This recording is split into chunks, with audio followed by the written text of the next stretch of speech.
All right, ladies and gentlemen, I am excited to welcome to the Dick Buttons interviews a man whose profile I came across on Facebook. And when you start reading his resume and everything he's accomplished, I was totally blown away. Mr. Blake Aaron, everybody. Welcome to the show.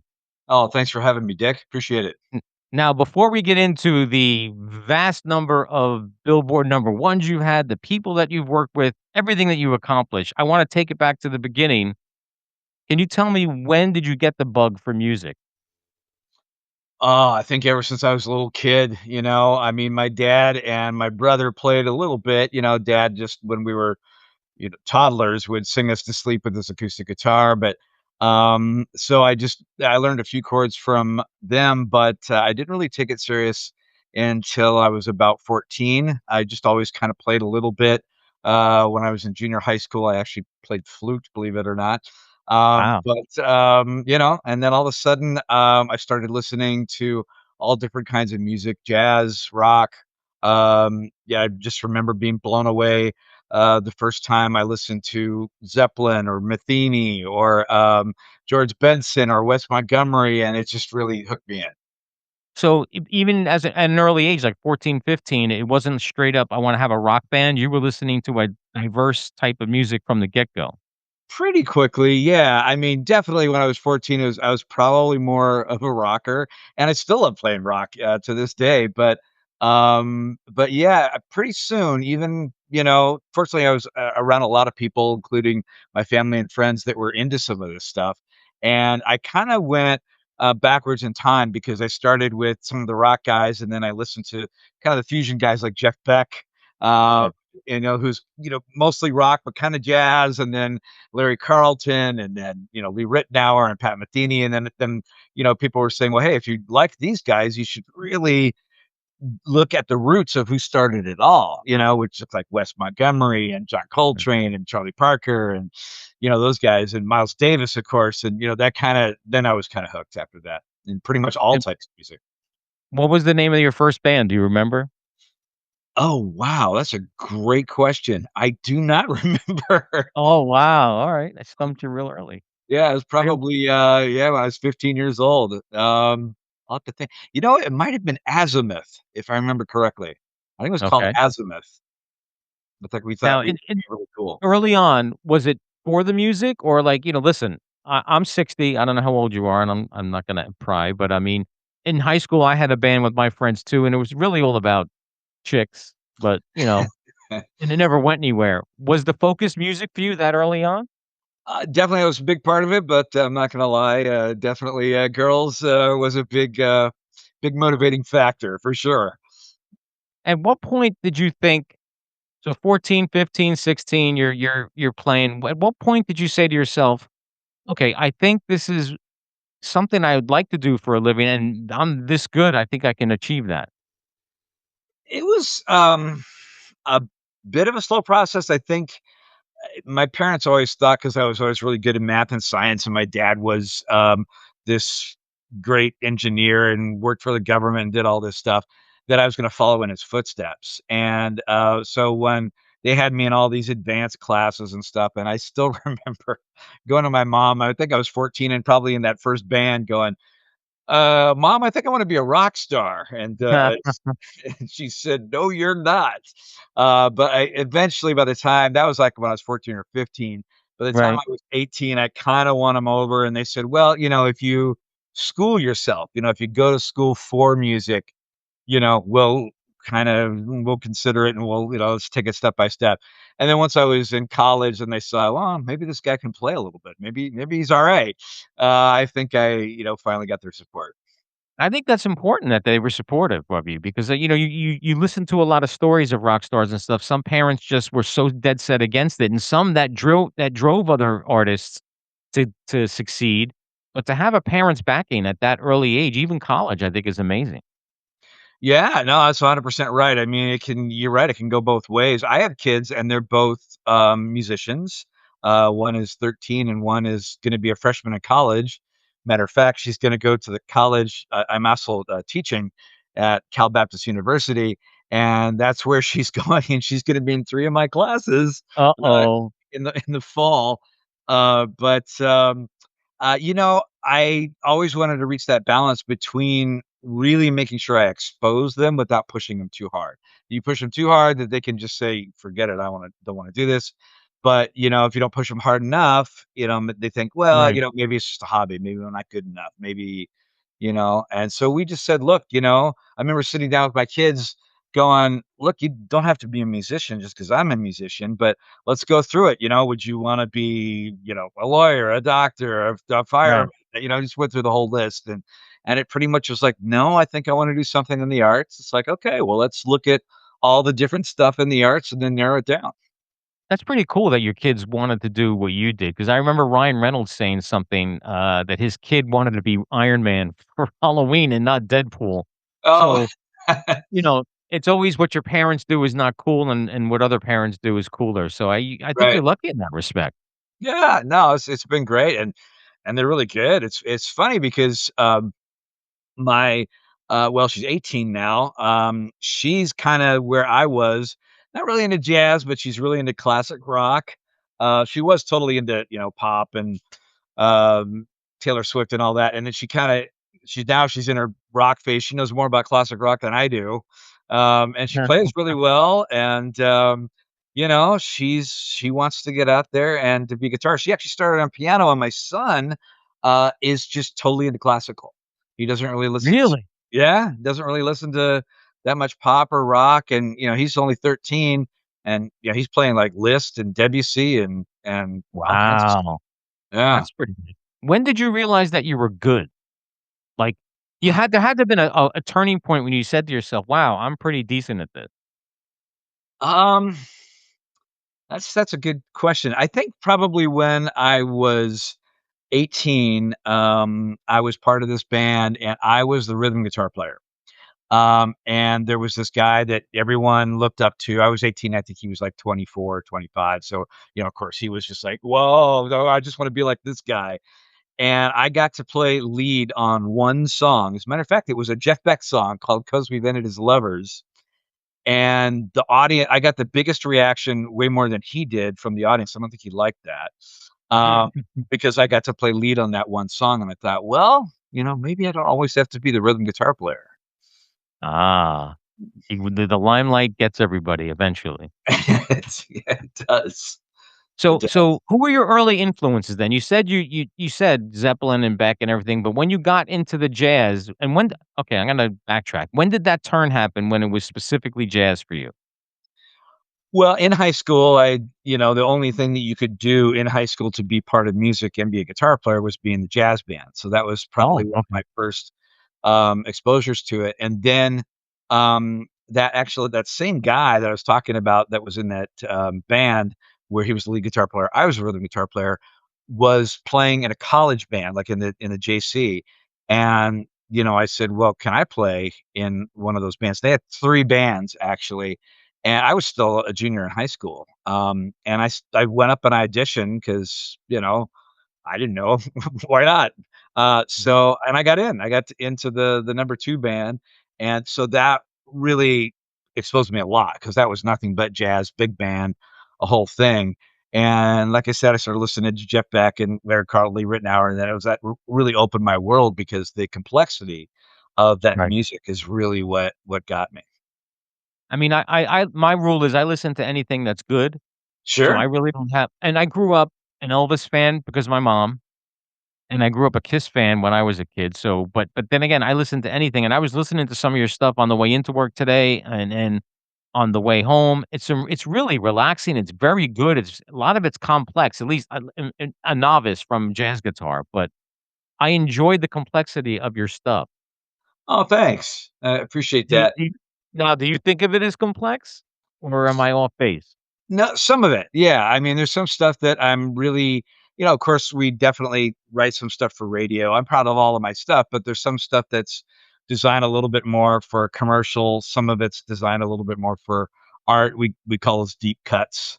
Right, Uh, right, right. the stuff that it's like, okay, this probably is not gonna do well on radio, but, you know, we just gotta do it for the sake of art. Those tend to be a little bit more, intense and artistic, and those are the stuff that really doesn't really make it on the air, but I try to hit that middle ground where, Mm. I don't wanna put out anything that's, just mind-numbingly simple and boring, but at the same time, I get it, it has to be commercial, it's gotta be I can't just, go out there and do any crazy multiple time signature, off the wall avant-garde stuff that I wanna do and expect people to, be into it. You gotta have hooky melodies, and there's a way to do it. There's a lot of artists that hit that balance where you have these really, really hooky melodies, and yet what's going on in the background is Right. really, really intense. Metheny is a perfect Pat Metheny is one of the great examples of that. Some of his melodies, I mean, not all of them, some of them are really intense, but some of his melodies are almost nursery rhyme-ish, but Mm. that's the skill of a great composer to take an almost nursery rhyme-ish melody and then just blossom it out to this incredible, composition. Beethoven used to do that. I mean, look at Yeah. Beethoven's Ninth, that was just like, da da da da da da da. That's, it's a nursery rhyme basically, and then it just blossoms into this amazing composition. Yeah. At what age did you finally start to see I don't wanna equate money with success, but, ultimately, Sure. they go hand in hand. When did you start to make money at this? I mean, when your first album, I mean, I guess that could be it, or shows? I mean, where was the revenue source early on? Well, I went through a lot of stages, in my career, and I kinda put myself in the position, mostly because I didn't know what I was doing, where I had to make money or, I wouldn't be able to make it because I wasn't really in a position or had the experience to do any other job.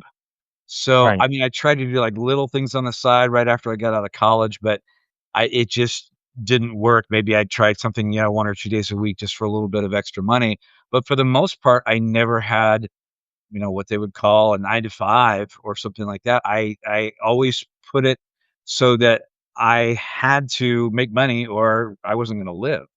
So, I started, fortunately, right when I was still in college, I got an offer to go out on the road with, all of these classic R&B bands, like, and they were well into their careers by that time, but, Little Anthony, and, let's see who else, the Coasters, the Drifters, Mary Wells, Wow. Joe Houston, and then from there, I got into the Gap Band for a little while. I played with them. I played with Bobby Womack. So I was making money as a side band, plus I was just doing, regular gigs. Back then, they had a thing called Musicians Contact Service, and I would just call up and go to auditions and try to, do as many as I could. So for a while, I was just a sideman, and then one of those gigs, if we have time, I can tell you the story, but turned into, the show that I did for 15 years, which was Mad TV. Yeah, So I wanted to get into that, but I mean, is that too far down the road, or do you wanna pivot into the Mad TV? Because that to me, when I read that, I was like, "Wow, that's amazing." oh, sure, yeah, I it's funny because it was one of those instances where I was at musicians I actually this was back really before the internet was that big and people were still, like, going into brick and mortar places and, putting your picture and the whole thing. Right, right. Actually went to Hollywood into Musicians Contact Service, and I was, filling out all the paperwork and putting my experience and my pictures and, some demos and all that, demo CDs. Um, I actually overheard somebody talking just right next to me instead of, looking for work, they were looking for players. They were talking about they needed a guitarist for a music video. Um, and they were flipping through, "No," and I'm that guy, "Nah, that's not gonna work," and I was like, "You know what? I'm not usually a guy that, like, comes up and, bothers people, but I was just I just, what do I have to lose?" So I just Yeah, walked up and exactly. I said, "Excuse me, I couldn't help overhearing.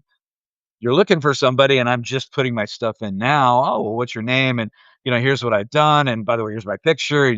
please check out my, demo CDs," and they were like, "Great, we'll check it out, we'll give you a call," and they did, and I went down, and it was this video for this absolutely horrible singer by the I probably shouldn't say her name, but, it was they had a lot big budget behind it, so I was part of it, I did the studio session, I did the recording, and I did the actual filming of it, and it went absolutely nowhere. So, but I use this story with my kids to show them that just because one thing goes nowhere doesn't mean that won't turn into something else. Because the same guy who produced that had a friend who was an up and coming film and TV composer, and he was looking for a guy.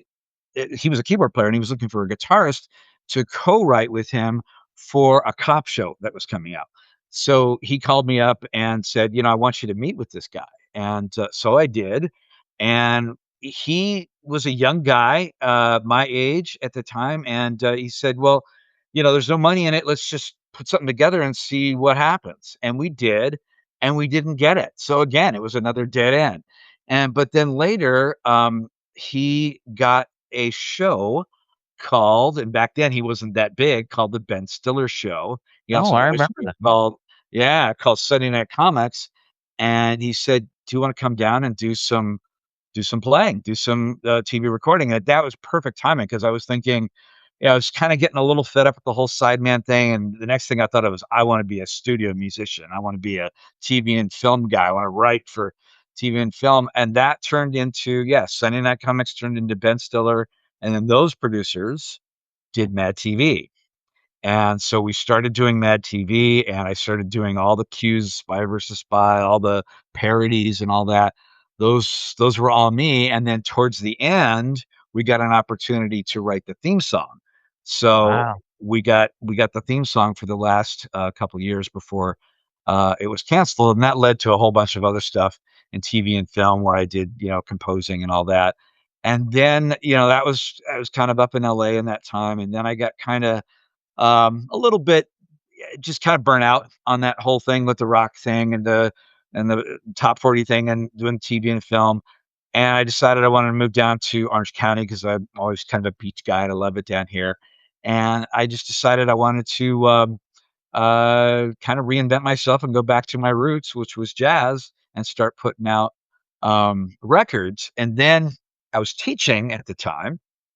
One of my students was a, Olympic gymnast. I don't know if you remember a guy named Peter Vidmar. He was a Yeah, gold I remember medalist. the name. Yeah, he was a gold medalist in, gymnastics, and I think he also won a silver. He was one of my guitar students, and he said, I'm a motivational speaker now, a little bit like Tony Robbins, and I would like to give a gift to, the people who come to my lectures. And he said, "I'm thinking about, you know, do you have anything that we can just kinda reproduce?" And at that time, I just had an EP. I did it at my house. It wasn't I wasn't, it was just something very demo quality, nothing that was that great. I said, "Well, I've got this EP," and he listened to it and he goes, "I love it.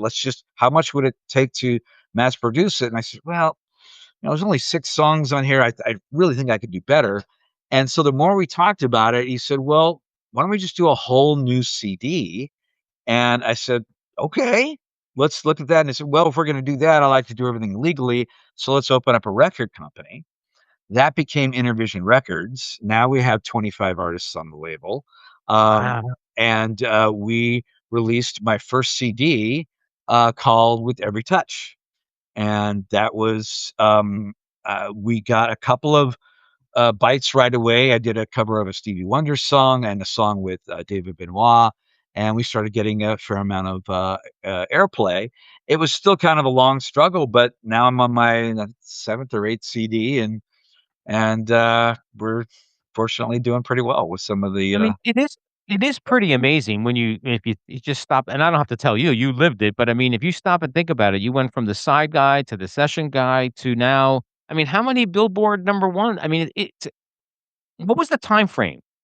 How long did it take you to get your first Billboard number 1? well, actually, longer than you may think. Um, the first album I released was in the early 2000s, with Every Touch, and I actually didn't well, I got a number 1 on the Billboard Recurrence with Encantadora, that was 2011, but I didn't get my first actual number 1 until 2018 with, Grivers and Shakers, so we were Wow, pounding out there for what we're still getting, success and shows and all that, but, not really we had to just keep hitting it, keep hitting it, keep hitting it, and finally in 2018, we broke through with Growers and Shakers, and we just got our 10th number 1, just a few weeks ago, actually. that's pretty cool, man. What do you measure success by? Do you it's not always money, I know I'm answering the question for you, but if you had to say what you say is success, I would say it's enjoying what you do and being able to make a living at that. Yeah, that's certainly part of it, absolutely, I mean, I definitely feel lucky and blessed to be, doing what I'm doing and be able to travel around the world and it's with my music, and people I Yeah, think the most rewarding thing is like I did just as an example, I did a festival in let's see, this was in Mallorca, Spain, and they have this meet and greet for like the special VIPs that come to this festival and they do a dinner with all the artists. And my wife and I were sitting across the table from this, lovely, couple from I think it was, not Cameroon, but, New Equatorial Guinea, and we were talking to them, and they were great, but they were very reserved, very shy, very elegant, very, uh, beautifully dressed, and so we said, "What brings you, here?" And, they said, "We came here to see you." I said, huh, Excuse me?" And they said, "Yeah." And so I was thinking, okay, they're just, being complimentary and they're just, whoever they're sitting across, they're gonna say, "We came here to see you." And said, "No, ever since we heard this song and that song," and they knew every single piece of music that I had ever done. And so, I mean, it was obvious proof that they weren't just making it up. right. And, I said I had no idea my music even reached New Equatorial Guinea. I didn't even know it got to the continent of Africa. And I just did Europe, a few months ago, and it still blows me away, like, we did some shows in the Netherlands, and we had some people drive from Germany and drive from France to the Wow, Netherlands to come see the show. And they said, "Well, we didn't wanna wait for you to, come to Germany or France because 'cause you're not booked here this year, so we just made the drive." So that's the kind of stuff that really is just amazing. I got a letter from somebody that said your music and especially your version of Europa got me through my divorce, or I listen to it every day when I wanna, uh, get through my depression or whatever. I mean, that's that's pretty worth more amazing. than money as far as I'm concerned. I It mean, is. that It is. yeah, you can't pay for that stuff. I wanna go back to Mad TV. So, did you have any cool stories about Mad TV, or were you locked away in a studio doing this stuff, or Mostly locked away in a studio. I did get to be on camera a few times. There's some times where they did yeah, I don't know if you remember Mad TV, they parodied gotcha. everybody. Yes. So, whenever they were parodying some kind of a had a heavy metal band, uh, they would call us to be on camera. So, I was always in the band, and, I would do that. That was a lot of fun, when we did that. Some of the stuff was great, like coming up with, you remember that cartoon Spy versus Spy? Yeah, yeah, yeah. So, it's like, how do you come up with a theme for a cartoon that's existed for, what, 40, 50, 60 Yeah. years? And, that was really fun coming up with the theme and the melody, for that. It's such a simple melody, but it really stuck with you, for, Spy versus Spy. Meeting the cast members, that was pretty cool. Everyone was great on set. I mean, yeah, it was just all in all a great experience. Yeah, I mean, uh, have you ever stopped and thought you would make a great biopic? Like, I mean, the story from where you started to everything that you've accomplished. I mean, to me, that would make a great Netflix movie. I don't know. Yeah, sure. I never thought about that, but, if my story can be, inspirational. I mean, my kids know my story. I don't think they wanna follow exactly in the way I did it because they're not really, into being sidemen or in TV and Right. film and all that, but, I just use it as a general kind of, motivational thing so that they know, like, "Look, there's been so many dead ends that I've hit, but in a way, it still was on the path that I was supposed to be on, because Right. that dead end led to something else. That turned out to be a dead end, but that led to something else. That turned out to be a dead end, and then finally that led to something big." Yeah, I think this generation, the Gen Xers, I think they want instant gratification. I have 2 kids, both Gen X, and I watch their friends and everything. I don't think, like, they don't wanna earn it. They maybe they're not wanna earn is the wrong way to say it, but you know what I'm trying to say. Yeah, A lot of them want instant gratification. Like, we entitled. hired a guy yeah, entitlement, thank you. Yeah. We hired a guy where I work, and he was fresh out of college, and in 1 month, he came to us and said, "Well, when am I getting promoted?" I'm like, "Dude, you just got hired, Right, right, you gotta right. earn your stripes." Yep. Now, what do you do more now of? Like, are you doing, more teaching and less recording and less touring? Is it teaching heavy, or is it a nice conglomeration of all of that? I think it's a nice conglomeration of all of that. I got really lucky because, I knew the dean of music at Cal Baptist University. I actually knew him from playing at church. He happens to also be the, worship leader, at church, and he said, um, "We need somebody who's got experience in our guitar department." And I said, "Well, I don't have a master's degree or a doctorate or anything like that." He goes, "You know what? We're not so much about that anymore. We want someone with experience. The last guy we had was super educated, but just didn't go over well with the students and just didn't really have the track record and the experience." And he said, "You do?" And I said, "Well, sure. That I can bring to the Right, table." So I said, "But, a lot of times I'm going out of town. I wouldn't be able to be there that much." He goes, "Don't worry about it. You pick one day where you can be on campus, and then, for the 2-day-a-week classes, you can do the rest online. You can do right. it even from your hotel room," which I have done. I've done classes from my hotel room before, and so I just go in one day a week, but that day it's Tuesday, so it's perfect. I usually fly in on a Monday, I go in on Tuesday, and if I have to fly out, I fly out on a Thursday. So, but my Tuesdays are like 12, 13 hours long, just packed Wow. with students and classes and all that stuff. But it's great. And they have a really easy schedule because they have almost 5 months off in the summer, 4.5 months. And it's perfect because that's my high time for touring. And how many months out of the year do you tour? Um, pretty much at any time, but the most, popular time for touring is usually about March or April until, October, November, unless you have a Christmas tour, which, I haven't done recently. But, usually, it starts slowing down a little bit in November. This year is a little crazy. I actually have a busier fall than a summer. It's just happened to Wow. my fall is crazy. So, but then once, I get through November, I'm going back to Europe again in November. I don't really have anything until February or March of the That's next a nice little break. Yeah, that's a year. Yeah. nice little break. Now, do you tour with the same band all the time, or do you bring in session players as well?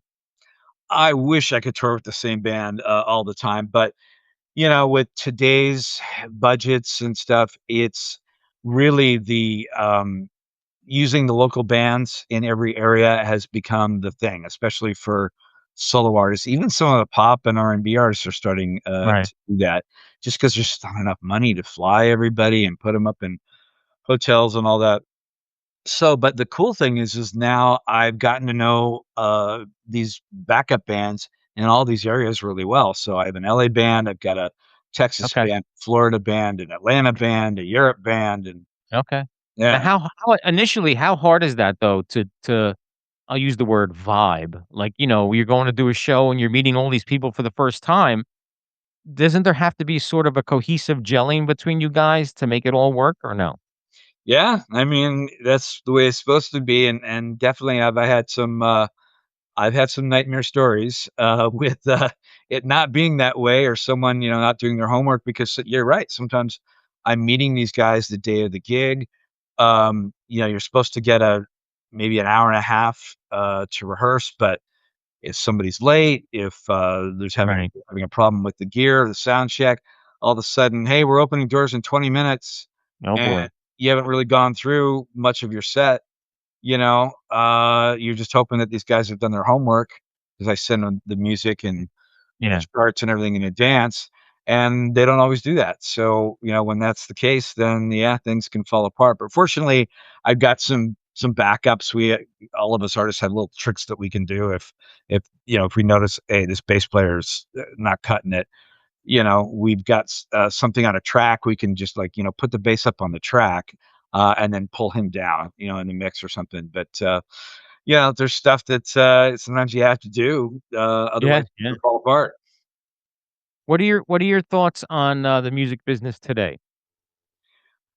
That's a great question. I mean, in a way, um, it's easier than it's ever been, and in a way, it's harder than it's ever been. Yeah, that's a Because good answer. yeah, I mean, in so to get started, it's easier than it's ever been. I mean, you can do music in your house. I mean, it used to be where you had to go to a studio, you had to have a Mm, budget, you had to press CDs, press records. I mean, you had to put some money into it.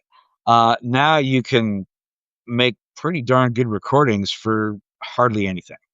Um, and of course, anybody can submit it to CD Baby or TuneCore or DistroKid, and you can get your music out there. But the hard part is getting noticed because now there's just so much out so there. much. Yeah. Nobody can see the forest through the trees. I mean, back in the, classic rock days with, Zeppelin and all those guys, if you got a contract with Atlantic Records like Zeppelin did, I mean, they were gonna put all kinds of money into you and you were gonna go on talk shows, and I mean, there was no in between. You were either That a doesn't nobody happen or now, you were a superstar. Yeah, it doesn't happen. doesn't I think that's sad. I mean, maybe not sad, and then you throw into AI music into it. Yep, Not only is the market flooded with people who can record their own stuff, there's people who are flooding the market with AI generated music. and that's really scary because it's getting to the point where, I mean, it's hard for me sometimes to even tell if it's AI music or real. I mean, it's It so close. it is, it is. I mean, and you don't even have to go back that far for it not to be good. I would say a year and a half ago, you could tell when you heard an AI song that was Right. generated through you're right, now, Suno 5.5, it's pretty flawless sometimes. Yeah. Yeah. I mean, there's little things that are giveaways to me as a musician, but sometimes Right, I'm even fooled, and, I mean, like, for example, my distribution company is Symphonic. They have a very strict rule against AI, and they say that, if basically, if we catch you doing AI and you haven't been upfront about it, uh, you're off the right, distribution company, yeah. which is great. I applaud that they're, they say if you're going to do AI, just let us know because we're going to go down a whole different road.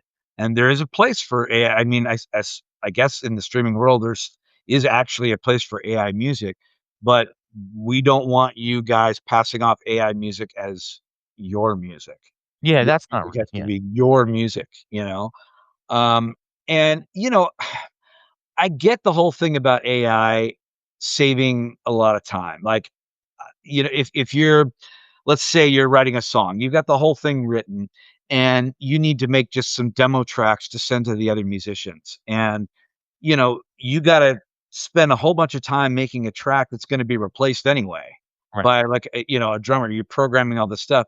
I get it why someone would want to go on an AI and just go, you know what, give me drums for this song. And then they send it out to the guy and they re-record it. I don't have a problem with that. That's just saving time. But if someone's actually going to AI and saying, you know, um, write me a song that's like this, and they go, "Oh, cool, love it. That's my song. Let's put it out and distribute it." No, that doesn't work. I mean, it is a double-edged sword because AI doesn't just do music. I mean, in our world now today, medical things, making your job easier. I mean, eventually, I don't know where you stand. I always ask everybody this. Eventually, I think AI will be sentient and realize they don't need us anymore. I mean, we're headed in that direction, I think. I I agree. I mean, I use, ChatGPT for to save me a lot of time. I have a radio show, that I do, and I just kinda talk about the artist and stuff, and I'll say to AI, "Please, give me a bunch of, fun facts on all these artists so I can talk about and list them all." And it saves me tons of time of scouring the internet for all this stuff. Or paying So for a research assistant, right? I mean, so or then paying now you for a can history. Exactly, exactly. And I use AI for some of the, covers because the actual, photos on the yeah. cover. Because, now you can imagine this really cool thing, like, I did it for the upside. It's like, "Okay, give me a picture of a guy climbing up a cliff of guitars, and on top is, like, this, beautiful sunshine tropical thing, and on the bottom is this, like, really depressing town with fog on it," and to symbolize, him crawling up from despair into, and looking at what's on the upside kind of thing. And how could you get that in real life? You have to use AI Yeah, yeah. I or mean, some of your I drawing. listen, I play with it for I mean, I don't know if you saw that I think I sent to you the picture I used for the ad for this. That I was took that was amazing. I took our pictures and I told them put us next yeah, so it saves time. You'd have to hire somebody to do that back in the day. Yeah. What are your thoughts on? Because there's a lot of hatred towards Taylor Swift, and I don't know why. I mean, so now you know where I stand. I mean, do you have any issue with her? I mean, I think she's a very talented individual. Oh, she is. I mean, no question about it. I mean, my daughter, was a big Taylor Swift fan. Now she's really into Olivia Rodrigo. Okay. We actually went and saw Olivia Rodrigo for her, when we were, in Europe, so we saw Olivia Rodrigo in Spain. That was an experience, but I think, at least this is according to my daughter, so I'll trust her before, my opinion. She said that Taylor Swift is not, like, as cool as she used to be.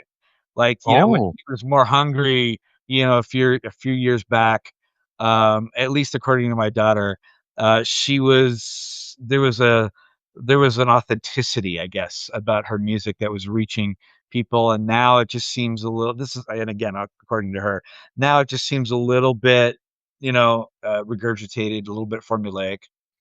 Listen, I mean, that's a valid thought process because, when you're a young band and you're hungry, you're writing about, like, angst and the road and the crush of the industry, and then when you become rich and famous, you can't write that stuff anymore because it's not what you're living.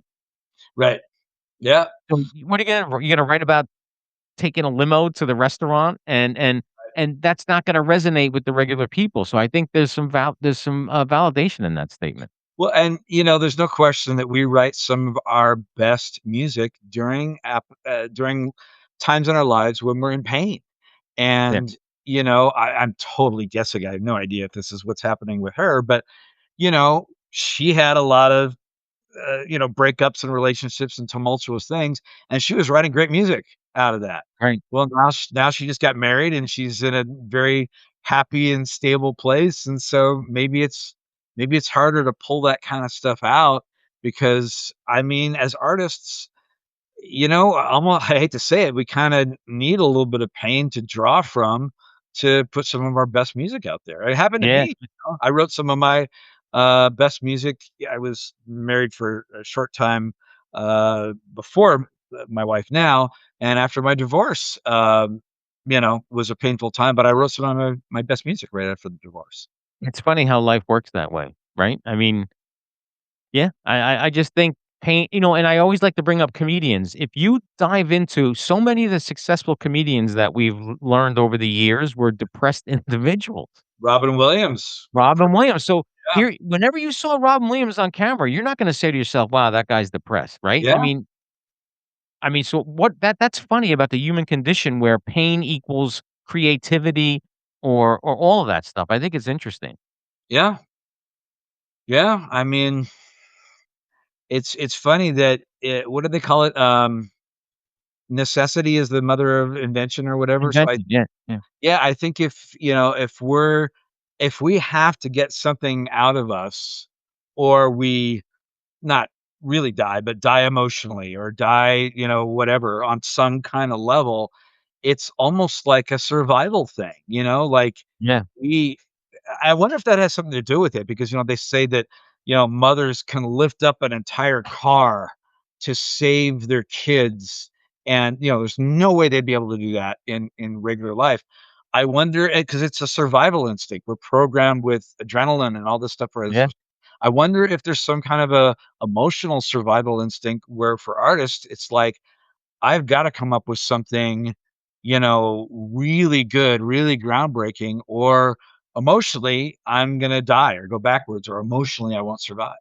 right. I mean, I could tie a song to all the major good things or bad things in my life. That's how important music is to me anyway. Yeah, It's totally. a very powerful thing that you can relate to everything in your life, and those things stay with you your entire life. Absolutely. I'm sure there's songs for you that, you hear and it actually really takes you back like you're there, to that Yeah, point in time, especially if you haven't heard that song in a long time. that's true. I wanna get your opinion. There's been a rash of, at least for me, watching some of the idols that I listened to growing up, they're getting to that age where, shit just doesn't start to sound the same as it used to. Sure. Where do you stand on staying in the game too long or going out on when you're on top? Because I don't know if you saw the clips of David Lee Roth on this tour that he's on. Yeah. Yeah, that face says it all. I love David to death, but that's cringeworthy, and It is. same with Bon Jovi, whose first night last night of 9 shows at Madison Square Garden says and he was touting for 2 weeks that his voice was cured and he's back to no, he's not. Oh, it wasn't? Oh, that's sad to hear. You could Uh, see it in his face. So, mhm. I guess you're in the camp then, quit while you're ahead? I mean, pretty much. I get it. Why, none of us artists want to wake up and feel irrelevant. I mean, that's what it is. You know, one day you feel like you belong, you're relevant, you're worth something, and because eh, let's be honest, as artists, we sometimes can be too attached to this. Our self worth equals our music or whatever art you produce. And you can tie those things together too much. That's why it's really good to make sure that you have self worth in other areas, like Right, yeah, being a father, being a husband, being a helping people, whatever. And it seems like those are the people that are the most balanced and do well in life. But there's, people who just all they do is their music. And when their music starts to go down, then they do. Their whole self-worth yeah, starts to go down. I mean, they just had that movie Michael about Michael Jackson's life, and that's all he was his music, and they were talking about the fact that, towards the end of his life, he felt such pressure even at his level of success to you gotta keep that level of success, I didn't even think right, about that. It's just like, you get there and it's like you think, "Yeah, I'm on top of the world," but then you have to fight to be on top of the world, and the biggest enemy is yourself, thinking right, like, "No longer on top of the world anymore. Uh-oh, I'm irrelevant. Uh-oh, I suck," and then there's your depression, and it creates a yep, spiral. So, I mean, I get it. I know it would be tough if I'm um, David Lee Roth, or I mean, look at Robert Plant, I mean, as well. Robert right. Plant was Well, one of the Go ahead. he stuck to his guns though, I think, unless that Zeppelin reunion is happening, I don't know. I thought I read something, but for the most Well, part, he's avoided that. yeah, for the most part, I think, if you look at even the stuff he was doing in the '80s where he was Oh, trying yeah, to still do that, it wasn't like how he was. I mean, and he was one of the best rock singers ever. Steve Perry is another. I mean, that guy had like a perfect yeah, rock voice. I mean, you look at that concert still blows me away in 1981. I think it's the Escape Tour or something, and yeah, he's running around the stage singing notes like a bell that are perfectly in tune and not even running out of breath. I mean, it was mind blowing. I'm a guitar player and I'm looking at that band going, "Who cares about the guitar? Listen to that voice." right, right, and I give mad respect for him because when he quit he knew he couldn't do it anymore. So Yeah. I mean, he has released something now, but but for a longest time, he was out of the business. Yeah, he released, boy, he actually released a Christmas album. I don't know if you heard that a couple. Yeah, I Yeah, that was boy, it wasn't the Steve Perry that we all know and love. But, and so, yeah, I mean, I get it, especially for vocalists. Guitar players have it a little bit easier because sure, we can go downhill too, but not to the same extent that or right. pressure that a vocalist Right, and has. you know, the double-edged sword to that too, Blake, is because if the money is still coming in, right? Like, Yeah, when Paul Stanley had the vocal, issues the last 2 years Kiss was on tour, but they were still selling out arenas. yeah. It's hard to say, "No, no, no, no, listen, we're not 100% as what we used to be. We're not gonna take these millions of dollars," you know? It's a very magnanimous thing to do if you can do it, and few can. Well, it was funny, that reminds me of a story. I knew the drummer, for Chuck Berry before he passed away. Okay. And, he said, um, Chuck Berry would come up to him because this was towards the end of his life and the end of his career, would come up to him, like, in the middle of the show and go, "I'm effing up, and they love it." And he would laugh, and it's so true. He probably at that point just goes, "No matter what I do, I mean, even if I completely fall on my face, they're they're gonna cheer, they're gonna say it's Chuck Berry, they're gonna" it's like people want to have that connection to their just like we talked about, to our memories of so I Yeah. bet even though John Bon Jovi's, probably not the same, people still wanna hear that because it brings them back, I actually saw the real Bon Jovi and it brings me back to 20 years ago, 30 years ago. Yeah, what bothered me though when I was watching the clips last night, and it was like I was going down this YouTube rabbit hole, and I know cell phone videos are not the purest thing to get the feel, but I was watching the look on his face because he down-tuned everything. Oh, did he? Oh, Everything was dropped down to, I oh, think 2, I don't know, I think, but and every note was strained. You saw it on his face, his eyes. It was not easy for him to do. And probably during it, he was going, "Holy shit, I can't believe I'm out here and I'm sounding like this. Let's hope they don't realize it." But I don't know.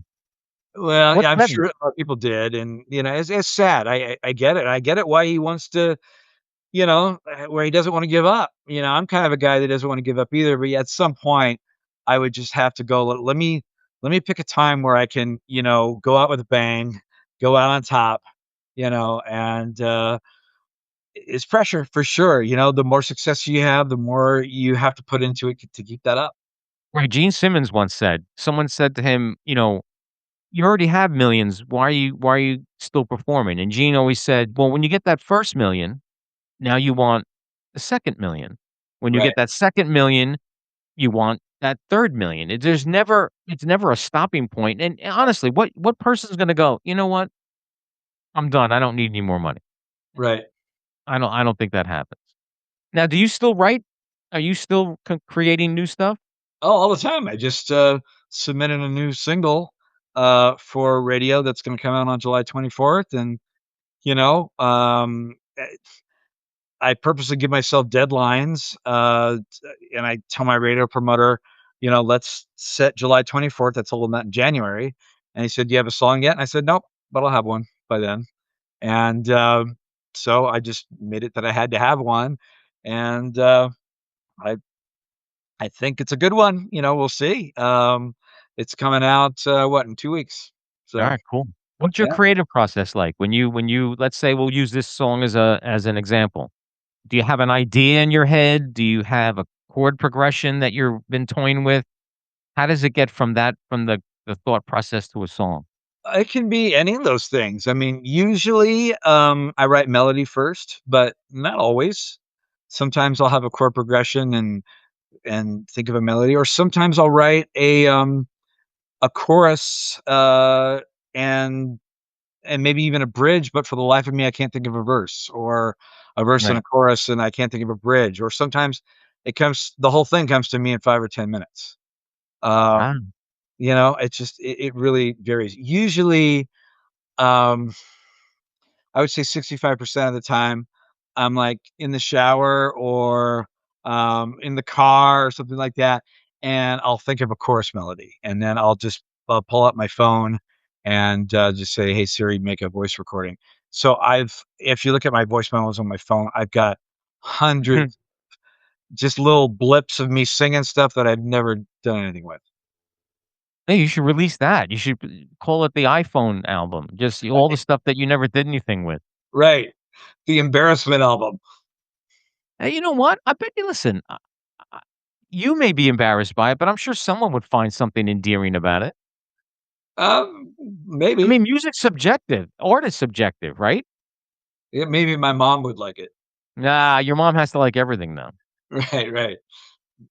Where do you see yourself in 5 I'll give you where do you see yourself in 5 years?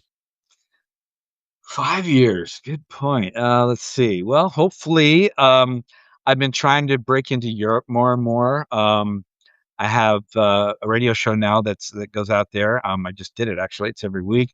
I've been there for 3 years, and that's always been one of my goals because I love Europe, I love playing in Europe. So hopefully I'll have built that up to, where I have the US built up to. Love to keep playing and performing. Be great to, be a little bit more selective as far as the gigs that I do. I mean, still to the point where, some of not the best shows in the world, I still, yeah, well, it's better than not having a show. So, I'll still take them. So it'd be nice to get to that point where it's just like you don't have to take some of the shows that are a little bit taxing. Um, what else? Let's see. 5 years, hopefully I have another couple albums out.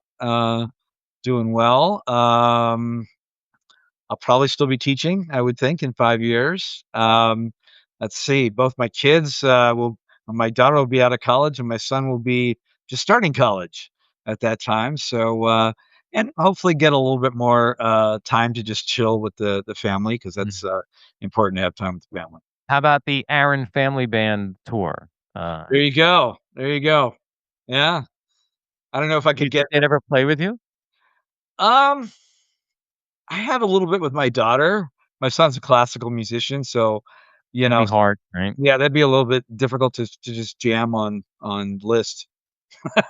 But, but sometimes I sit down with him and I go I mean, because he's, light years ahead of me on piano. I can plunk out some stuff. I'm pretty much all a guitar player. But, I can at least say, "Hey, let me show you a little bit of, about the pop and the jazz world." Like, if you to think about, these chord progressions and stuff, because classical musicians think in a totally different way, Oh, yeah, yeah, yeah. and I wanna Do you keep read that well-rounded. do you read music? I do. Yeah. I'm always surprised how many of at least the contemporary bands that I listened to growing up A do lot of not. a lot of 'em don't. Paul McCartney didn't, I don't think. I mean, he may now, but how do you write a song without knowing how to read? I mean, it's just by feel and sound then, I guess, right? It is by feel. Well, there's 2 different, levels of that. There is not knowing how to read music, and then there's not knowing anything about music theory. There's a lot of people who know the construction of music, how the chords are put together, how the notes are put together, how the scales are put together, the key centers, all that kind of thing, the rhythmic notation. But they don't know how to read it. So that is a little bit easier. But yet there are some people that are completely by ear. They know nothing about the theory or the reading, and that's the most challenging. But there's still I've produced a lot of people because I'm a producer as well that are like that. They're super talented and they have no idea what they're doing, what they're playing. They I think even Steven Van Zandt is one of those, I who believe. else? Steven Van Zandt? Oh yeah, yeah. I didn't know he was totally by ear, but he's great. Oh, yeah, I mean, listen. I mean, that's Yeah. enough hats, Blake, that's enough hats. You have so many hats. Leave some hats for other people, man. I mean, really, your list of accomplishments is I don't know. I mean, I'm running out of adjectives to talk about it. You have to sit back sometimes and just be very proud of yourself. Oh, that's very kind. But I mean, we're always just kind of like we talked about before. We're looking at, like you just said about Gene Simmons, you got 1 million. Where's I need to get my second million Because for Right. me, it's like, well, I've done this, I've done that, but I haven't done this. Let me do that. I haven't done this. I haven't gotten this to this level yet. So we're always, you know, trying to Yeah. struggle for what's next. Now this is I mean, this may be a stupid question because I don't know. Is there a jazz Hall of Fame, or does the jazz artist go into the Rock and Roll Hall of Fame? That's a great question. I don't know of a jazz hall of fame off the top of my head, but there certainly is among the, musicians. I mean, we all know that jazz wouldn't be anywhere without the greats Right. like, Charlie Parker, Miles Davis, John Coltrane, Right. Wes Montgomery, the list goes on and on. So, I mean, it would be pretty easy to put one together. The problem is, would anybody from the last 20 or 30 years belong there? I don't know. That'd be a good question to ask people. Like, do you feel any jazz artists from the past 20 or 30 years belong in a Hall of Fame with somebody like, you know, Charlie Parker or John Right. Coltrane? Um, that'd be an interesting question. We Alright, should. work you can work on that. You could be the first inductee since you're gonna work on it and figure it out. Are Right. there any are there any current artists today that doesn't have to be jazz that you happen to listen to and go, "Wow, that's pretty good." Yeah, there's a lot of them. Jacob Collier is unbelievable. Bruno Mars, I think Bruno Mars is Yeah, with great stuff. I love the stuff that he's doing because it's old, but it's new at the same time. right, I don't know how he right. does it. It's like, wait a minute, this is old. No, it's not. It's new, but it's old, but it's new. I mean, it's like I don't know how he does it. It's really, really produced well, and they're just great songs. He's one of my favorites, I guess you could say, current artists out there. I don't know if you've seen Jacob Collier, but that kid is unbelievable. Like he'll direct audiences and like make a composition with the audience. And like, okay, you guys sing this, you guys sing this, you guys sing this, and then Right. tell the orchestra what to play. And yeah, it's guys like that are just like, wow. So you talk Right. about for me, like what's next? It's like, well, I haven't done that. How can I do that? Right. So And yeah. with the advent of technology and music today, like, me being an Elvis and Kiss fan, and then you have the next 20 years, Taylor Swift, and in 30, 40 years from now, do you think there's going to be these amazing artists that people are going to revere in this TikTok, Wow. AI age? That's a great question. I don't know because, you know, I'm sure we could say that, we're biased, but when we just mentioned a couple of great people that are around today, but it seems like to me, and I know I'm going to get some flack for this, that sure, there's some great artists today, no question. But is there as many and to the level as there was in the '70s and the '80s or the '60s and is music evolving as fast as it was then? I mean, if you look at any period of time in music, and I'm not saying I'm disappointed with music today, please don't misunderstand me. I'm just saying things seem to be slowing down, if that's the right word, because if you look at music from the 1930s to the Mhm. 1950s, it's radically different.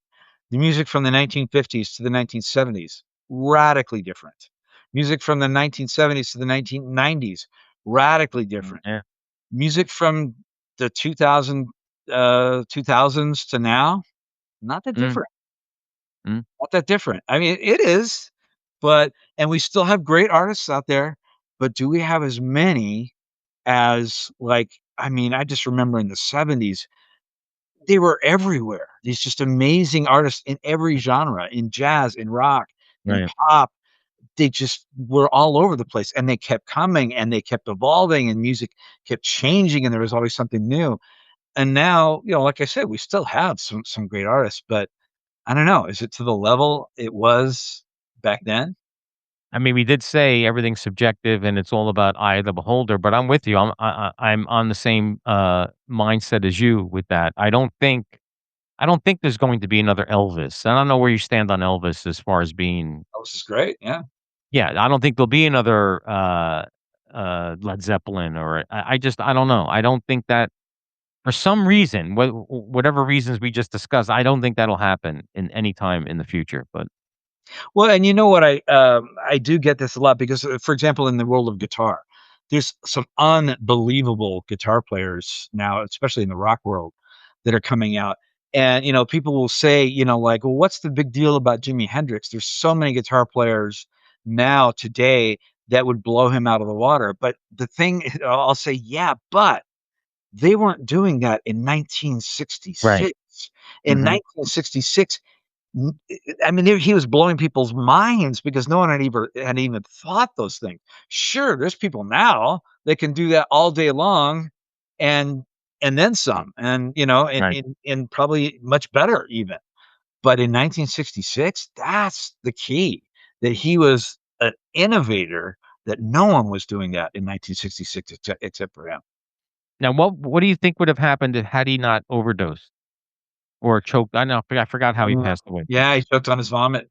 Yeah, Yeah, okay. so But that was due to drugs or alcohol, it whatever, but was. Yeah. what do you think that trajectory would have looked like had he not died that way? Great question. I mean, I would think that he would be an amazing innovator. I know that towards the end of his life, he really wanted to go more in the blues direction. He was always blues based, but I mean, he really wanted to Mhm. go more in the blues direction. He had that new band. He wasn't playing with Mitch Mitchell Right. and those guys. He was playing with some other guys. So I think he probably would have started experimenting with playing with different musicians, and um, I don't know. That would have been great though. But you never know. I mean, some people are just made to put out amazing music for a certain amount of time, and then they Right. just I mean, certainly, like, look at Zeppelin, they actually weren't that around for that long in No? the scheme of things. That was it, like, 68 to maybe 1980 or so, that they were putting out groundbreaking stuff. I Right. mean, Beatles too. I mean, Beatles, did an incredible amount of stuff, and they crossed genres because what they were doing Yeah. in 62 and 63 was nothing like they were doing in 68, 69. Isn't it Completely different. it's funny though, like, I don't know who governs this stuff in life, but here and I'll use the Beatles as an example. 4 guys found each other, created this thing, and they couldn't stand each other I mean, Yeah. they just couldn't work together anymore. You would think that you could have the wherewithal to say, "Oh, look, I don't like you, and I but we have this thing." Maybe because they didn't like each other, that thing went away. I don't know. I mean, we'll never know because I don't think anybody asked that question, but I know, I hear you. It's really rare to get that band that is both musically and personally cohesive, or has that magic on both musical and personal level, and it seems like, Van Halen certainly, oh boy, what a drama fest that was. Journey too, they're still suing yeah. each other. I Yeah, they're mean, still suing each other, yeah. still it's crazy. It's like, "Guys, can't you, like, figure it out?" I mean, after what, 40 years? Can't you Isn't it guys funny? And figure it out? Jonathan Cain just quit again, I think. I I think think so. Jonathan Cain it was like the 10th time he's quit the band. I know, I know. Yeah, it's and there's such a What's great your what's your go-to album? You're gonna sit down with a glass of wine or a beer, I don't know what you drink, but, you wanna sit down, what album are you grabbing to put on? wow, boy, to pick just one would be crazy, but I gotta say, if there's ever a time in, my life, well, I mean, I can actually give you stories about times where I've heard pieces of music, and it's literally made me take another road, um, in my life. So, like, remember I was telling you I never really had a day job, I kinda tried things for a little bit. I remember, this is a true story. I was, right after I got out of college, I just gotten back from the road with all those R&B bands that I was talking to you about earlier, and I needed to pay rent. I needed to make some money, and so I justified it to myself that if I got a job at Guitar Center, that at least I'd still be in music, and Music adjacent. Music adjacent. music adjacent. There you go. But at least for me, I'm not, hey, for people that are working in Guitar Center, more power to you. That's fantastic. But for me, it didn't feel like music. It felt like sales. It just I was selling guitars, and I wasn't making the music.